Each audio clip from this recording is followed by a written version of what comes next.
SM. Ito na nga paling second part ng ating 50th birthday souvenir. So, this is a customized leather keychain.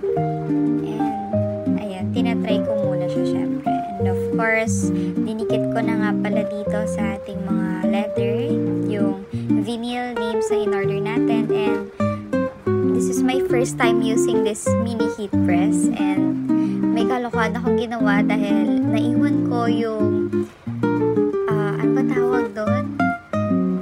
Parang parchment paper. Actually, yun yung dapat na ginagamit, hindi papel. Well, wala eh.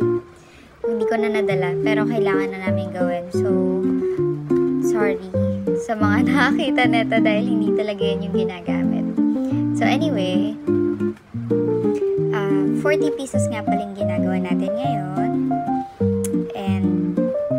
Pala ang itsura niya. Actually, ang tagal niyang ilagay sa totoo lang, pero okay lang.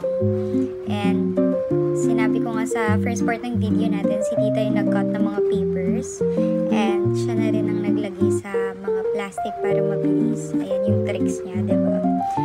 Tapos, meron talagang nakakatawa na nangyari dahil tignan niyo naman, parang sabi ko, ang hirap basahin ng pangalan. So, nagtawanan talaga kami ni tita nung na-realize ko na, oh my God, dapat pala pa ganito yung lagay. Diba? So, perfect.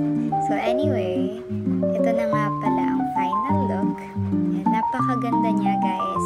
Simple siya, pero, diba, parang may dating dahil sa lagayan. So, that's all, guys. Thank you for watching. See you on my next video.